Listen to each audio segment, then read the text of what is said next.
Hello, Pastor Juan. How are you doing today? Hey, Jackson. Hey, it's been a while. We took a break, and then it has. Yeah, I just looked up the last video we uploaded was 2 months ago. Yeah, and we kind of left it in a cliffhanger there, and we want to wrap that up a little bit. But yeah, in 2 months we had schedule changes, job changes, some family things, and then it's the summer, so sometimes people go away. My family and I just got back from hiking one of the mountains in the Adirondacks. But it is great to be here, Jackson. Yeah, definitely, it's good to be back. And last time we were talking about resurrection, and we began to talk about how important the resurrection is in relation to Christian faith. And Jesus claimed to be God, predicted his own death, and came back to life. If he didn't pull that off, there will be nothing to believe in. Yeah, I think you're right. It's critical. It's a critical issue. So if Jesus died, but he didn't rise again, then he's just another man. Then what is there to trust? If Jesus died and he is dead and he is not alive, then what can he do? There's nothing more he can do. Yeah. We first looked at the reality of Jesus' death. If in some way he didn't actually die, he wouldn't have to rise again, because he actually had to die in order to come back to life, Okay, so it kind of, in what you're talking about, if he was somehow on the cross and taken down but hadn't died and then could revive back to life, is that kind of what you're you're hitting on? Then there wasn't any need for resurrection, but it would look like he came back to life. I think there's a couple problems with that. So the accounts of Jesus' death leave no practical or medical way that he could have survived, and I think we talked about some of those things the last episode. But if in some way he wasn't dead, then his life after the cross was just a fraud, right? I mean, both would have been a fraud. He would have been living a lie. The accounts themselves make so clear that he was dead. There's no possible medical way he could have lived through it. But again, if he didn't die, then still there's no basis or foundation for faith, because what he taught previous and how he lived after, it would have just been a lie. It would have been a fraud. So again, no faith on that. It's clear from the eyewitnesses and the historians that Jesus both lived and he died. I think that's one thing that almost everyone holds, that Jesus did live. He was real. He was a historic person, and he also died and come back to life later. Well, that's where the argument is. But yeah. So how about the burial? How often crucifixion victims were not given a honor burial, because if you're the bad guy of the society, you're the worst of the worst. Yeah, so nobody will honor you, giving you a proper burial, because to dignify you. Or a matter of fact, the type of death that he had to go to, that he underwent, was to humiliate him. To humiliate him, and to humiliate the whole Jewish nation. And they kind of ignore that fact and team up with the Romans to crucify Jesus. Almost the enemy of my enemy is my friend type of deal. But the whole point is to humiliate, to degrade, to tear that person and their family and their country. And Rome was certainly not going to honor one of its prisoners. And I think Jesus is a little different situation. We have the crucifixion on the night before Sabbath. So from Jewish law and from the Jewish tradition, they did not want an execution and a man hanging on a cross to go through the Sabbath. So it would have violated their sensitivities and their religious fervor. Rome understood that. Pilate understood that. So he didn't want to further aggravate the Jews. He wanted to keep his position. He didn't want the city going into chaos or being upset at him. So I think there's part of the different situation. So they allow someone to come in and to take the body, and I think in some way it just takes it off the hands of Rome. This has been controversial. This person, we found that they were not guilty, but we still allowed them to be executed. Just just get him out of here type of type of thing. But Joseph of Arimathea is the one that's recorded as going and asking for the body, and I think it's a convenient way out for Pilate. He goes ahead and lets him do it. But then Joseph and Nicodemus receive the body.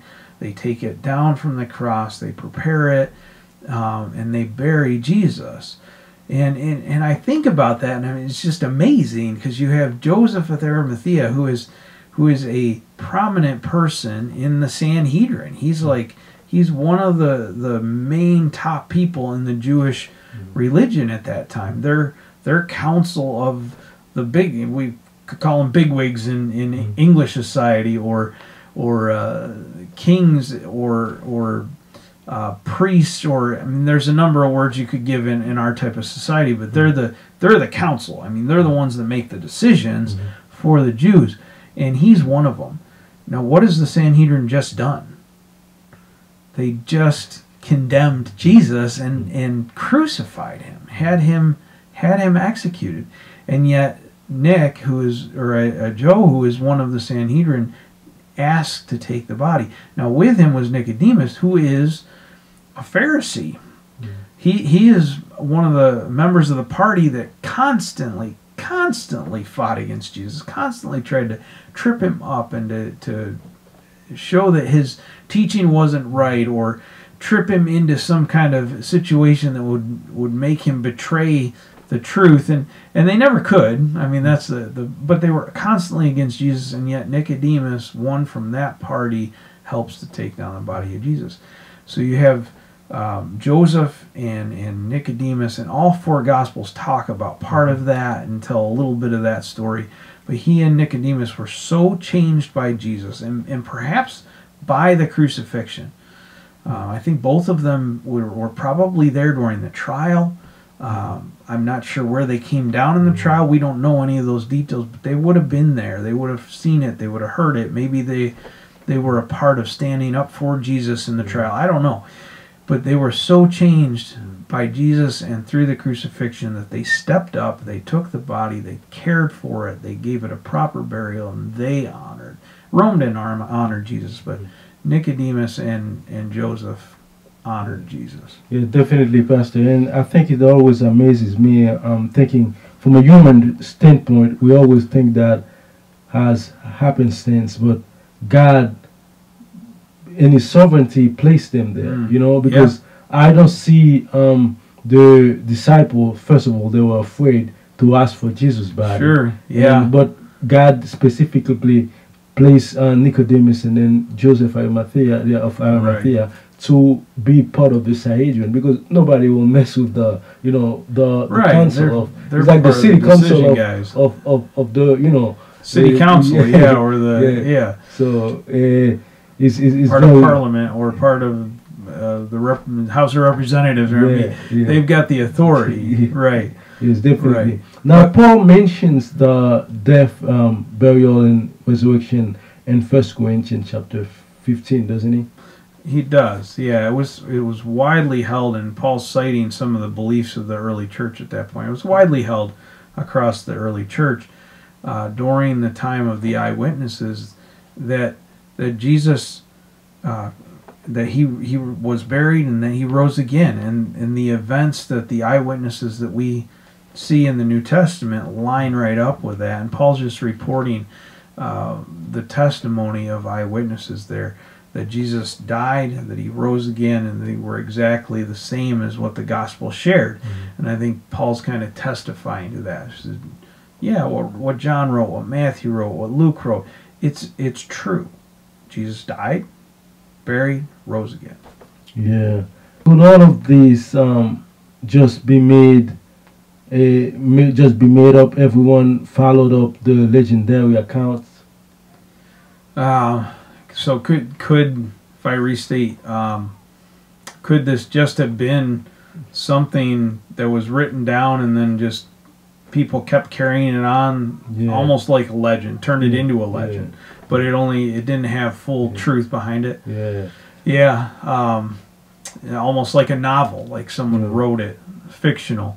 I think you put it in their time period, and that doesn't work. If you were writing a story in their context, you would never write this. It wouldn't turn out this way. And you kind of look at that. So two Pharisees, and one's from the Sanhedrin, they had condemned Jesus, but then they're the ones that come and take the body. You would never write that. The women were the first ones to the tomb and to testify to Jesus' rising again, to his resurrection. You wouldn't write that. Women in their culture were not even considered valid testimony. The greatest teacher of their time just silently, willingly died. Executed in the worst possible way. That it's not something you would come up with. The guards who were there just happened to fail to do their job. They failed to secure the tomb. And knowing that they'd probably lose their lives if they didn't do their job, the disciples were scared for their lives, and yet after Jesus arose, they were willing to give their life for a dead man. So do you just write that novel? You never would have come up with these. I mean, what we find in the Gospels doesn't sound like a crafted story. It doesn't sound like something that fits in their culture. It's like counterculture all around. It's just, I think, what you look at and you see those testimonies, you just see four different men sharing the truth of what they saw, what they saw unfolding. And they don't try to change it or curb it or make it more appealing to culture or make it more satisfying or more palatable. They just write what they saw, the raw details, the difficulties, the struggles, the upside downness. They just write it.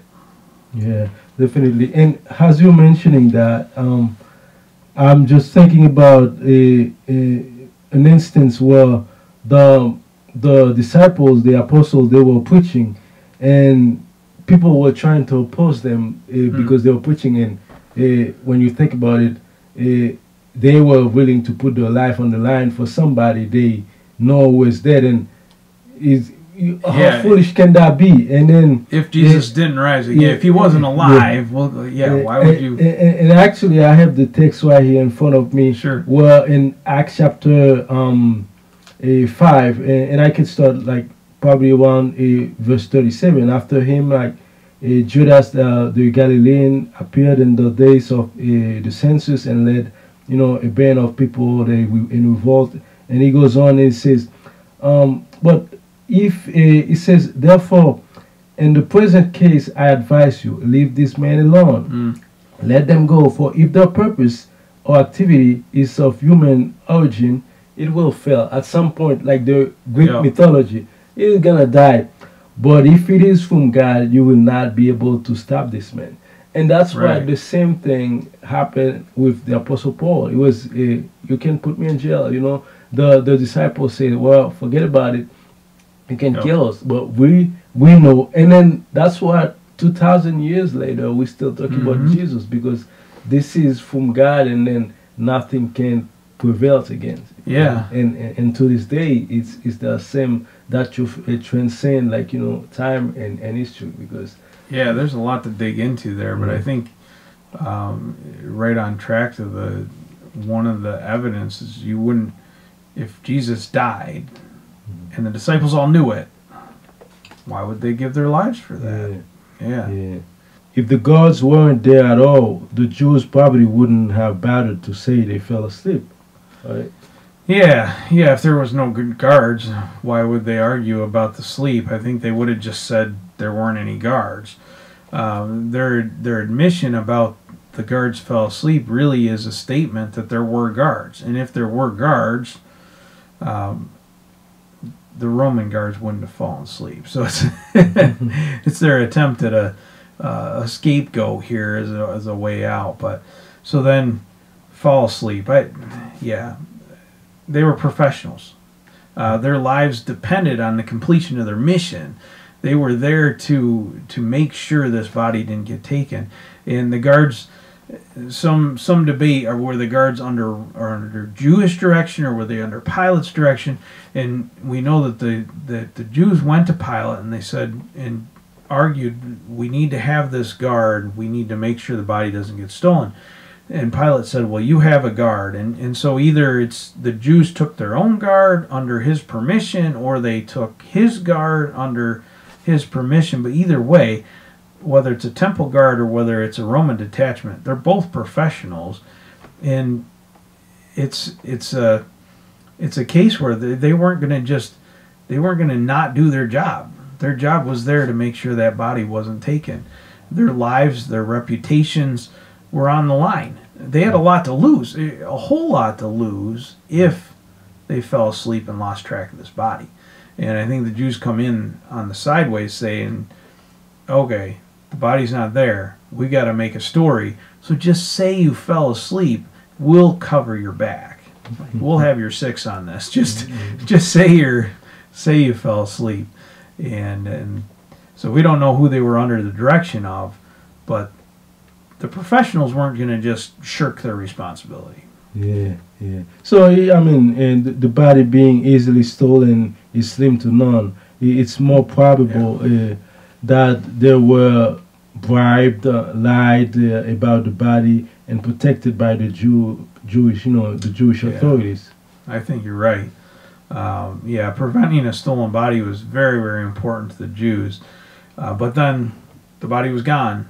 So it was already gone. So the next thing we got to do is protect the lie, right? So that they couldn't admit a resurrection. So they wanted to make sure the body stayed there, but they lost that battle. The body was gone. Next important thing is to lie about it and make sure no one believes that it was actually a resurrection. So then the question is, do we have reasonable reason to believe he actually came back to life? Now, let's say the body was not there, just disappeared. So, yeah. I don't think the body was stolen, right? It wasn't that Jesus kind of just fell asleep and then was revived again later on. So we have an actual death, and we have an actual burial, and we have a body in the grave. And the body doesn't just disappear. So what about the resurrection accounts? What do the eyewitnesses say about the resurrection? And we have each one of the Gospels gives a different picture of the same event. And some have tried to discount that. Well, each Gospel looks a little different. Are they accurate? But I think when historians look at the accounts, what they see in the differences are normal. Just different people seeing things from different points of view. And the main facts are always the same. So all the accounts have the main details always the same, but different people see different things from different perspectives. So we have a more widely rounded account of the resurrection. Actually, police detectives, cold case detectives, pull up cases from like 20, 30 years ago, and they look over the accounts of witnesses. And one of the things that they look for is main details being similar that verify each other from witness to witness, but then secondary details they would expect to be different because different people are telling the story. And so they look for where the stories align, and they follow the main details. And if we do that with the resurrection, the eyewitnesses clearly say Jesus rose again. Yeah. Now, each of us have different viewpoints and concerns. I guess it's not surprising that our accounts of the same event would come out different. And that would have that wouldn't change the event's reality. Say how I would view events versus how my sister would, or a young person, or versus an older person. Sure. Yeah, different stations of life, different genders, different backgrounds, maybe different racial backgrounds. Two people are going to look at the same situation very different, with very different perspectives. What happened, the facts of it, are always going to be the same, but you're going to have a different viewpoint. And each gospel has a different person telling the story from a different perspective with a different purpose. So Matthew is written to the Jewish people very much to present Jesus as King of the Jews. That's different from Mark, who is following the teaching of Peter in Rome and speaking to a Gentile audience. Or Luke, who is trying to show Jesus is humanity, and it's built right in throughout the book. And John, who presents the miracles and the kind of the life of Jesus and the passion of Jesus, and looks at it from a different point of view. And each one has some details that it adds, but the main details are always the same. Yeah, because differences wouldn't demonstrate falsity, you know, because it's like swinging it from different angle. You know, you're watching a game, certain people are properly aligned to the goal line, and then, you know, from people from different vantage point. Right, yeah, somewhat like you have a instant replay where the referees have to get together and decide on what a call is. Well, different camera angles are going to show that call differently, and you have to get a whole bunch of camera angles to be very sure about the call. That's why they want to have certainty right before they overturn anything. But each angle is going to have it a little different. Now, is the ball in the same place in every single one? It is. It just shows a different point of view. And that example, like you just mentioned, I appreciate, but it probably falls short a little bit. Because like I still like can argue some of the calls they make in the NFL, but it's another story. Well, that's the person interpreting it is not perfect, right? Yeah, definitely. The camera caught what it was going to catch, but the person interpreting it, not always right.